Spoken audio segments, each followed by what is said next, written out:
Welcome back, everyone. I hope you enjoyed your lunch. I know I ran back before this training session to my hotel room to brush my teeth so y'all wouldn't smell my bad lunch breath. But if I have anything stuck between my teeth, please let me know. Welcome everyone back. I know that we have we're going live, so anyone from the Central Region could be listening in. But I also know that we have people from the SOS specifically, and then also Lakota Lodge, LLD, tuning in. So welcome everyone and welcome all. At the end, we'll have a bit of time actually to talk about any questions you might have, do some practice sharing, and we'll have plenty of time for that at the end. But if you have any questions along the way or any insight that you'd like to share, please feel free to chime in.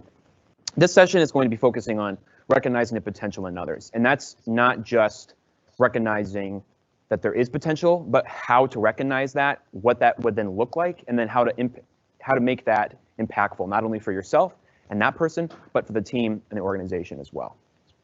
So at the end of today, if my clicker will work, if my clicker could work, or if someone could go to the next slide, kind of what we're going to be doing today. We're going to be understanding what the bench is, some term that some of you might have already heard of before, but we're going to talk about what that really looks like, and then also why it's so important. We're going to discern the impact of being known by name, not only what that is, but how impactful and meaningful that really is. We're also going to be developing a kind of a sense of when and how to organize a team based on a goal. So when you have a certain goal or target in mind, how to build a team to achieve that, but then also how to build goals based on a team that you might already have, coming at it from both perspectives. And then finally, trying to detect ways in which team dynamics and mentor relationships are altered in virtual spaces. So on the next slide,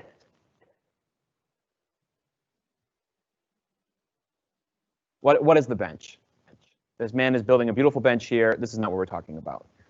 I think often when we think of the bench, we think about filling out this roster, not only the active players, but also preparing your organization, whether it be a section or your lodge or a football team for the next step, the next year, right? And planting trees that you'll never send under, in a sense that, especially for adults, I think this is the whole mindset that adult advisors have. Planting trees or developing youth to be leaders of tomorrow, whom you might not be led by, right? And preparing that and paying it forward. However, the bench is not just for the future, right? Let's say a football team recruits, or a college team recruits a freshman, and that freshman doesn't play at all that year, maybe 2 snaps, and then they win the national championship at the end of the year. That rookie, that first-year player, still gets a ring. They're still meaningful, even when they're not playing. They're still part of that team, and they have a role to play in that team, even if they're not on the field, right? And I think similarly, we can think about, especially at the section level, when you're working with lodges and you're kind of, have your eyes out on, John Smith from Canandaigua Lodge is a really good youth. He's ready for that next step. How can we prepare him for tomorrow?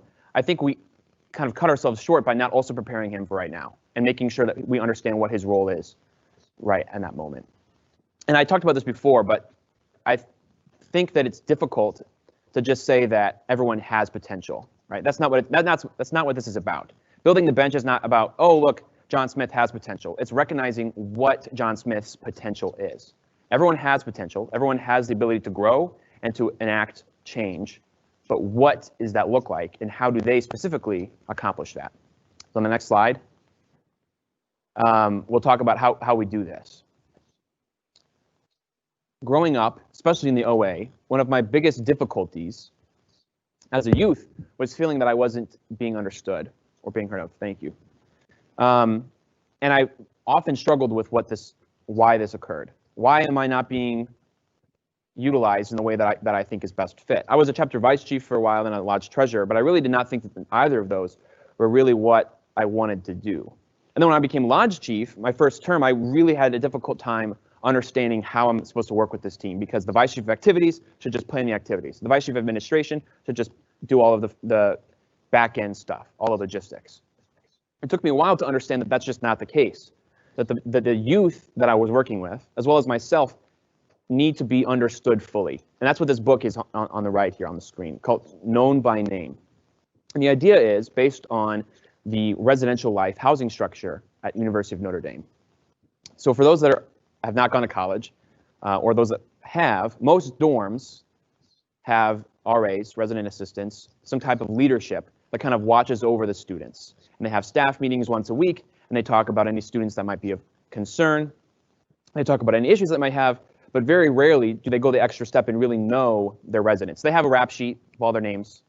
They have a fun fact about them, and they know where they live, but they don't know that person. And a lot of times it's because the RA is in charge of 50, 60 kids and also has to do homework and schoolwork and go to class, and that's just very demanding. But at University of Notre Dame, this becomes problematic because in that community is not one of authenticity.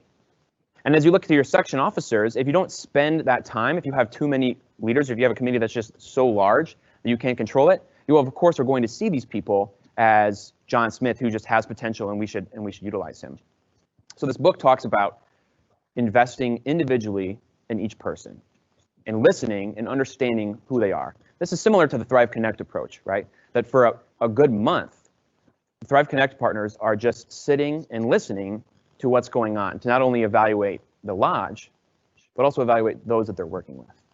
And if you don't take that time, you're not going to get very far in not being able to really recognize what the potential is. You'll be able to see that there is potential, but you're not going to be able to recognize what that is. And this is a big demand.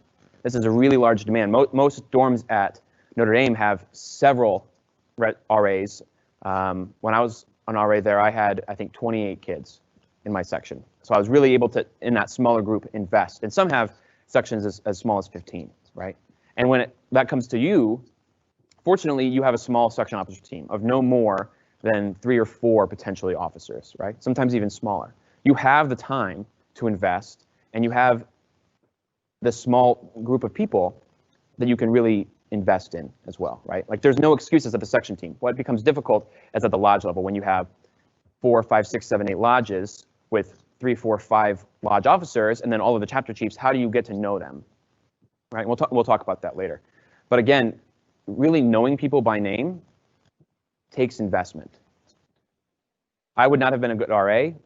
I would not have been a good leader had it not been for, in a second term as lodge chief, for example, really taking the time to understand who the people I was working with were.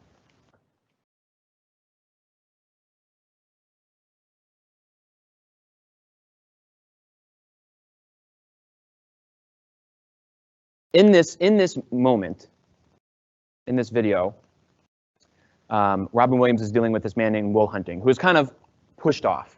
He feels neglected. He was abused as a child, was in foster care growing up. And in this scene, Robin Williams tries to approach him as a mentor, as a therapist. Are we having it? Is it going to work? No. All right. Will is very hesitant to opt into this scenario. He doesn't want to be known. He doesn't want to be heard. He doesn't want to be listened to because he thinks he knows the world already. He thinks he's got the image in mind, right? And in this moment, in a very vulnerable moment, Robin Williams kind of confronts him and says, look, you think you know this, but you haven't experienced it. You think you know all these things about me. You think you know all these things about yourself. But until you just take a second to stop and listen and experience it, you're just never going to understand that full picture. Talking about an experience that I have witnessed firsthand, this is the group that I was an RA for. And it was very difficult and it was very taxing to recognize these people as individuals, right? And to understand both what they're good at, what they're bad at, how they interact with each other, how they don't interact with each other. It takes time. I think that if you can get one thing away from this, it's that this does take time to do. I think a lot of the times, especially as an officer, you're trying to find the fastest, quickest way to get a task achieved, right? And for good measure, you have a lot on your plate, not only in the way, but also elsewhere. Taking the time is by far the most important thing. Opening yourself up and listening will get you farther than anything else. And understanding who they are as a collective, as a person, not typing them into a certain spreadsheet that says, oh, this person's really good at drawing, or they're going to be drawer number 7.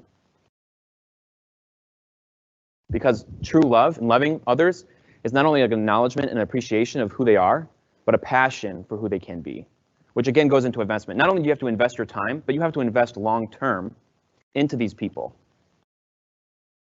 And once you start doing that, once you start truly understanding those people, you'll be able to understand the potential. which is the second half of this discussion. It's about recognizing what that potential is. You won't know the answer to these things if you don't invest. I think a great example of this is a lot of national officers. When they come to events, I know Joey talked about it in his public speaking speech, and Stephen and I, in a wrap-up right after, kind of talked about this, and he highlighted it, that you have to meet someone where they are, right? That if you're going to a lodge that's not going to receive the polywool kid really well, then don't wear that, right? At the same time, though, that national officer is definitely not a robotic, ingenuine person. Like, they would not have gotten that far in the organization if they were that. So not only as a youth do we need to invest time into understanding that person, because by the end of the weekend, say I'm John Smith again from Canandaigua Lodge, and I show up to my first event in like ruggedy blue jeans that I probably have not washed in weeks, and they have big holes in the knees and dirt all over, and a baseball cap on. I'm just showing up to have fun, and I see this guy clean pressed at a camp. Looks like he showers 3 times a day just to keep his image. And you think, oh, this guy is, get a load of this guy, right? By the end of the weekend, though, John Smith has started to understand who that person is and get to know them and see that they aren't just that, right? That they are this person that I can interact with. And on our end, we have to do the same. Say you show up to an event and there's this kid, he's got holes in his pants and he's got mud all over, and you're like, oh, this guy's a lousy bum. What does he do? He does nothing all day. He just sits and plays gaga ball all day. Well, at the end of the week, if you really take the time to understand John Smith, you're going to figure out who he is, how he interacts, and then start being able to answer these questions, which relates to this potential. And I want to transition this presentation into the second half about bricks. We're going to use a brick analogy, and I believe in your handout, if that Joey will bring me now, the session handout for this training, you'll start to see where we're moving into the second. Thank you. Bullet point 3, learning outcome 3. When you get to know John Smith, when you get to know National Officer, you start realizing, okay, how can I utilize this person in a team? Or what is this person's role going to look like in this organization? Because ideally, your section officer team is not just the section officers, and it's not just the lodge officers. Like, you have to collaborate with all individuals. Like, our objective is to grow people into character, into individuals of character that uphold the 12 words. And everything else is just our approach to that, our marketing and our avenue to instill those 12 words into people. And so if that's our objective, we don't just work with the lodge chiefs. We work with all the youth in attendance. Doesn't make them smile. Are these things that you are trying to get your vice chief, your secretary, or your chief, or a lodge officer to do, is it something that they genuinely enjoy? Is it something they're good at? You might be able to say, oh, this person is really good at drawing, they're going to be a drawer. But until you know why they enjoy drawing, until you know that whole picture, that whole image, you're just not going to be able to understand how they fit into this team. Right? Because if you truly know someone by name, the effort you put in now to truly know someone and see them for who they are will pay dividends only they can see. Right? Only you know the impact someone else has had on you. You can write a letter to someone and say, thank you so much for all what you have done, but they truly don't get it. And you're not going to get it either. You're not going to fully understand the impact that you have on these people, but you will know its magnitude because you are here for a reason, most likely because someone inspired you to be here as well. Right? And you know what that impact is. And you know what they did for you. You have to then pay that forward and know them by name. Moving into the second part, building this bricks with the house in mind. What does this mean? Imagine you're an architect and you're building and designing a chapel, and you have the whole layout completely set and ready to go. And then you realize that almost none of the materials that you have are going to work for this chapel, that you need 800 panels of glass, and you just do not have that glass available. This cathedral, although it's beautiful in mind, is just not feasible because you just do not have those facilities. Similar to a section team, let's say that your section officer team has this goal of bringing 500 airmen to a conclave, right? You have this beautiful plan, but then when you look at the assets that you have people who are very tech-minded, people who really understand the technical aspects of an event. That's just not going to hype up to 500 people. Like, you're just not going to be able to use those people in that way to create 500 people. And so that goal is then not going to be as useful as you think it is. because it's just not achievable. You have to build these big lofty goals, this big house, with the bricks in mind. You have to understand what you have first to be able to then accomplish these tasks, right? As you can see in learning outcome 3, this is what we talk about when you organize goals based on team members. Does that make sense? Because I think a lot of the times, especially when I was a section officer and a lodge chief, even my first term, I said, okay, like I'm going to bring 280 people to our fall fellowship. That's my goal. But then I look around me and I have people that are really just focused on doing things that we already do much better rather than actually engaging a larger base. And in the first term I was lodge chief, I really did not do well because I just didn't understand what bricks I was working with. I didn't understand the tools that I had to accomplish these things. You have to understand what you know first, and the only way to really know what you have is to know these assets by name and know how they can fully be utilized to be able to build these goals. You have to look for cooperative relationships. Let's say you have a lodge of 5 people that you're working with, or a lodge chief group of 6 lodge chiefs. You know, you have 6 lodges in your section, and you have 6 lodge chiefs. 3 of them get along really, really well, and they're from smaller lodges, and 3 of them do not get along at all, right? How can you organize these team pieces to fit well? How can you organize those dynamics and those relationships to maximize potential? Let's say 2 of the people that get along really well are really good at engagement. Have them go to lodge dinners, have them go to events, and just engage and hype up people from other lodges. Say, look, like, hey, we're from your neighboring lodges. We really enjoy this event. We're really excited for Section Conclave. And that dynamic relationship that they have together is going to do really well. You cannot expect all the lodge chiefs to do that, though, if some of them don't get along with each other, or some of them aren't that type of a lodge chief. If they're not an engaging, outgoing, you know, kind of someone who hypes people up, that's just not the approach that you have to take with them. And for them, what might fit better is a lot of online material, a lot of emails, a lot of pushing out things like that. You have to understand your approach given these pieces. And that's not to say you have to completely change your plans, but you have to change the approach that you take. You can think of these as the SMART goals and the actual approach that you're taking based on what those are. I hope that all of our SOS attendees took at least one of the tests I sent. Hopefully the which soup you are. I think that was the most important session. I think I was chicken noodle, which I was kind of upset with. I was hoping to be like cheesy broccoli soup, but alas, I guess I'm just good for the soul, but not that tasty. Anyway, a big piece of this is also understanding where you fit in. That's something that I really also struggled with a lot in any position or role that I've had. Because I was so focused on this other team and saying, look, I am leader. I am the leader. That's who I am. I then need to arrange my team in accordance to that without recognizing the strengths and weaknesses that I have as well, and how those relate as also. You cannot expect yourself to do something that you're not good at without help, right? That's where delegation and an assignment comes in. But if you don't understand your own rules and you don't know yourself, it's going to be very difficult to understand others, which kind of ties into that great saying that you can't love someone else until you love yourself, which is usually a thing that parents say to get you to stop dating someone when you're at a really young age, or at least has been my experience. But it really is true that you are not going to be able to understand someone else until you understand yourself.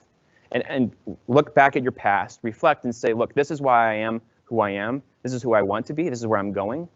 And I appreciate and know where I'm at now, and I have this goal to come to this. That's going to be the framework that you then can use to analyze other people and to know them. And so I hope that if you haven't taken these tests, or if you didn't get the email that I sent out earlier this week, please feel free to shoot me an email or message me in Teams. Anytime this weekend, I can send those to you. But take them after this. Take more of the tests if you haven't done a lot of them. Understand more of who you are. Granted that these tests aren't going to be completely 100% accurate. I think that more of the use of them is to say what they say about you and reflect upon that and say, do I really think that is really who I am? How does this make me feel? And I mentioned this in the email. If the test says you're a great planner, and you're like, I suck at planning. Well, look back. Why did it say that? Why does this test say I'm a great planner? What are those strengths that it picked up on, and how can I utilize those in ways that I previously did not understand? Tests are also in your personal folders for this weekend. So if you don't have them, or if you haven't taken them, check your personal folder. this weekend at some point in time, or next week or the week after, and take those tests as well. Once you have understood not only who you are and understood these strengths, you then need to model your goals and your own personal goals in your term, whether you're a section chief or secretary, vice chief, or an advisor around those. And I'm very glad that a lot of advisors are in this training, because I think it's important to know that your role also isn't just advisor, right? And I think that's perhaps the most extreme case in terms of that leader. Like, I am leader, I am section chief, I need to be able to do this, this, and this with my team. Like, I'm pigeonholing myself into what I think a section chief should be. And advisors, I think, do that even more so. They definitely are very more conscious of their team members, because their role is to advise these people. They have to obviously know these people by name. But also understand what your strengths are as an advisor. Understand how you come across. Understand the ways that you can do things well to be able to impact and fully drive that relationship that you have with them. Right? Has anyone seen Doctor Who? Raise your hands. I can see a few of you on the screen. Something, and I haven't watched it since middle school, but when I watched it, one of the things that they often talked about, or a lot of the fans talked about, is how each doctor, each person who portrayed this character was different, and that they allowed themselves to be such, right? And we should think of all of these positions in that same way, that you might be the C1A section chief for 2020, 2021, and the guy before you was also section chief C1A 2019, 2020. And so you should just do exactly what they did. That's just not true, and that's okay. You have to understand the role that you're in and also how you want to utilize that role to create goals, which is, again, about this mindset of building the house with the bricks in mind, evaluating yourself, understanding who it is that you are, and then building goals around that. So I'm going to give you a few minutes here. You can see scouting talent for goals. You can see a few examples. I've already put one in, lodge support. Obviously, we have a Thrive Connect team that's going to be focusing on lodge support as well, but one of the big goals of a section is to support the lodges, right? So think about who it is that you have. Write down a few names of people that you think are on this team. Maybe this is just your section officer team. Write these names down, and then start jotting ideas down as to how these people work together, and then create goals for these larger pictures in relation to that. For example, an LEC or an LLD. Let's say that you as a section want to improve and provide resources to the LLDs and the lodges in your section to have a really effective performing LLDs and really effective trainings. Start writing down the lodge chief's names, start writing down if they have a training chair, write those people's names down, and start making notes as to the strengths and weaknesses of these people. Obviously, you don't know a lot of these people really well, especially if you're new into your term, but start writing down what you think about them, what you have known so far. And I'll give you, say, 5-6 minutes to do this. And start picturing what that looks like. Start picturing, okay, how can I model goals around these people? That's not to say that you have to completely shift. The architect is still building a building. Like, the building still exists. You don't get to just say, oh, I'm just going to build a car instead. You know, you still have those larger images, but the ways in which you're building them and the way those are going to be manifested are different. Start thinking about that. Just get a train going. Hopefully you'll talk about this in your breakouts, not only when this training is over, the 15-minute breakout then, but also later in the week and in future weeks, and start. But I just want you to start brainstorming ideas as to who these people are and how they fit together, and create goals around those people. Are there any questions?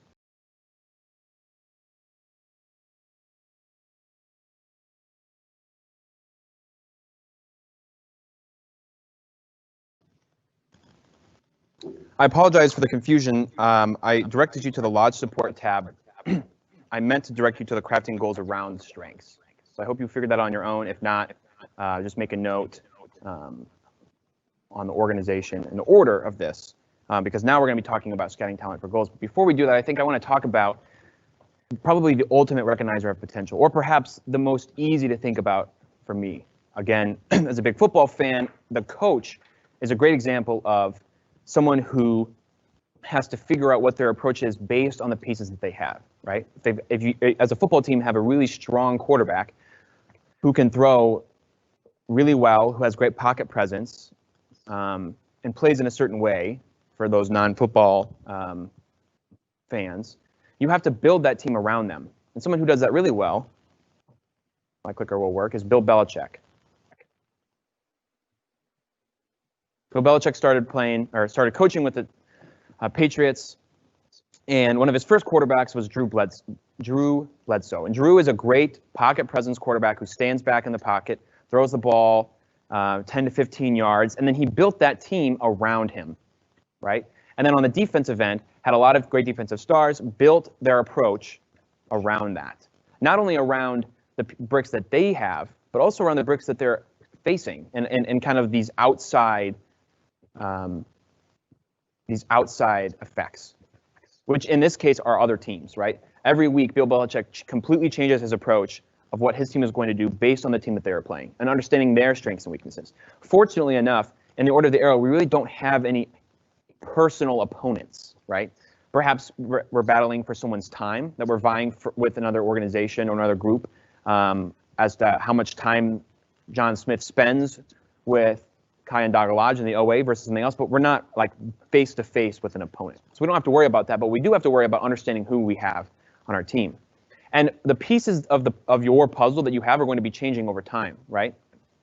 They're going to be changing as people come in and leave. You have to adapt to the variety of pieces that you're going to be working with. You have to adapt to the variety of strengths and weaknesses that you have. You can't just pigeonhole yourself and as an advisor or leader say, especially as an advisor, say, oh, this is the approach that I have to advise, and if the kid doesn't work with that, then that's on the kid. You know, every person will just get my style. That's just not how it works. You have to know that person by name, understand not only how they interact, but how you interact, use those to create that relationship, and truly become effective. Because if Bill Belichick coached Cam Newton the same way he did Drew Bledsoe, they just would not get anywhere. Or if they created the same approach based on those pieces, that just wouldn't get very far, right? Similar to the video that if we have time at the end, we'll watch with Will Hunting and Robin Williams' character. But the other aspect of Bill Belichick is that he also has the opportunity, and you do as a leader, to bring different people in, right? Every year, every football team gets to go to the NFL draft and make several selections and bring new people in onto the team.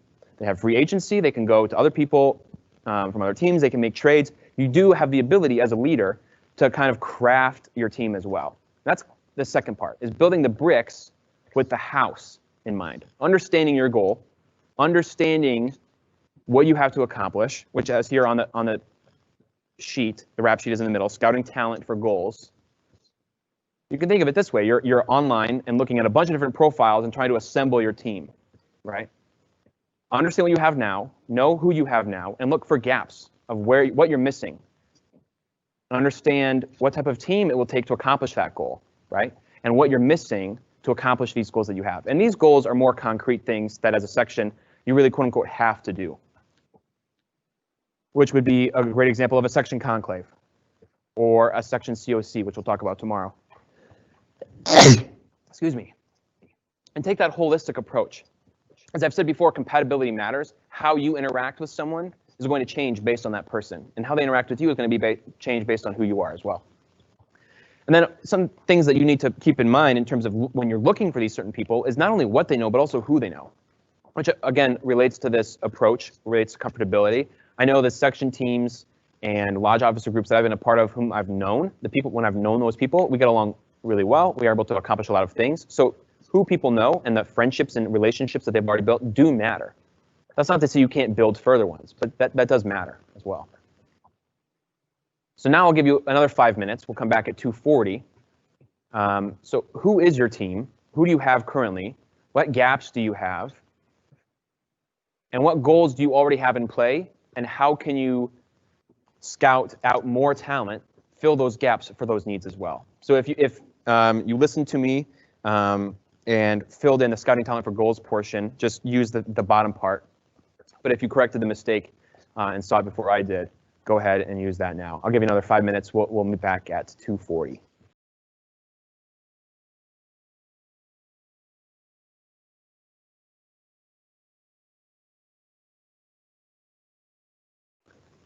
We're going to wrap back in here. I hope that you've had time to think. This whole training, this whole presentation has been very slow, and not a lot of content has been conveyed, because the most important part about this is that you have time to think about what this looks like for you, right? And I hope that you do this in all trainings.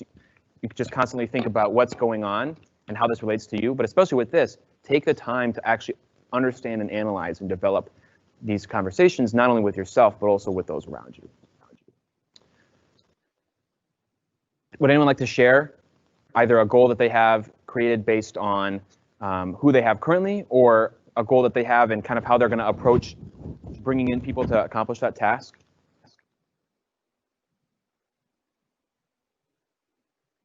Terry, would you like to share? Do you have any ideas, any thoughts? Yeah, I can share. So one of the things that we really need to work on is our communication, and not just the content of our Facebook posts or emails and how much we do them, but the creation of them. And I, for the life of me, have been trying to find somebody that can do something like graphic design. So I guess I'm kind of trying to find a brick to build this house, and we're finally doing a good job of searching through the lodges to build a good actual communications team that can do stuff like this. So that's a big one for us. Yeah, thank you for sharing. I think that's kind of often an approach, especially when Central Region was first starting our rebranding back in 2018. It became very difficult for me because I had all these ideas in my head about what I wanted things to look like, but I have no technical skills of how to actually accomplish those things and put them to paper. And so I immediately had to start looking for bricks and people that knew how to do that, because I knew that I didn't. However, on the flip side, I also did not need a bunch of people, and we ended up getting a good amount of people who were like this, which was useful, but we didn't need a team of 12 people who just thought of a bunch of crazy ideas, right? Because there's only so much value to that if you have a bunch of people that are idea people in a room and you say, okay, great, like let's enact this project, they're all going to leave, they're all done. And I think that graphic design specifically is probably one that's very often mentioned like this, just because you either have it or you don't, and there seems to be this roadblock to engaging with that and learning that for yourself. So that's a great example. Anyone else like to share? Perhaps an advisor?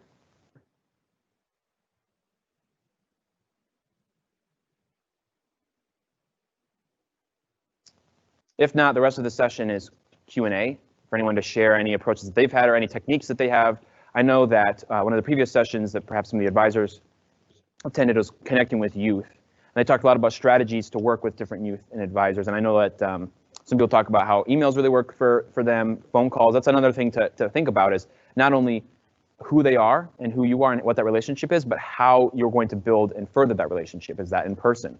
Is that at activities? Do you have common shared interests? How can you utilize your shared commonalities to develop those relationships? And then similarly, how can you create shared images or shared events to then foster a team when you have complete control over who the team is, right? When you are building and gathering bricks for that house. Any questions? Anyone else like to share?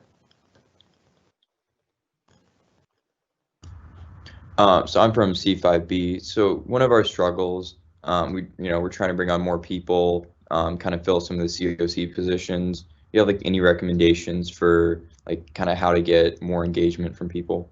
Yeah, this is a great question that I definitely should have brought up on my own earlier. So thank you for bringing it up.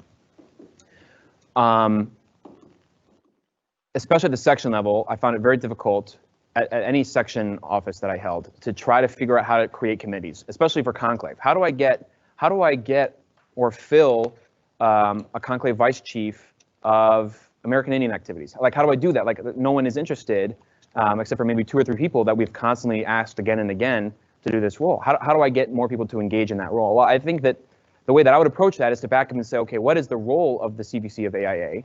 Do we need that?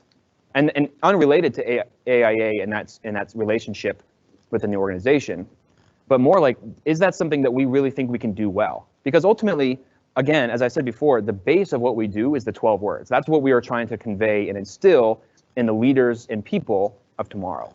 Everything else is just how we package that and deliver it. So if we need to change the packaging and delivery because we know how to do it better elsewhere, if you have a bunch of people who are really good and really interested in really or activities like high ropes courses, or getting out into adventure or going to national parks, et cetera, then change the CVC position to that. And in terms of filling committees, perhaps the first step, and we're kind of running out of time, the first step is, I think, to understand, is this something that we really need to accomplish? And if it is, then you can start going, okay, how can we package this to that person that it's something that they want to do? Because if they don't want to do it, they're not going to do it, right? I mean, that's how all of us are. If we really don't want to do something, we're not going to do it. I mean, we'll rush it in at the last minute, but it's not going to be something that we enjoy. And we need to get better as an organization of packaging those 12 words in a way that people appreciate, right? And we do a good job. We could always just do better. Are there any last minute questions? I know we're wrapping up here at the end, and the chat is open all weekend, so feel free to ask any more questions personally to me or in the group and talk about difficulties that you've been having or any questions or share your experiences as well. But if there are not any, I thank you all. I hope that you have a successful breakout, and I will talk to you all later.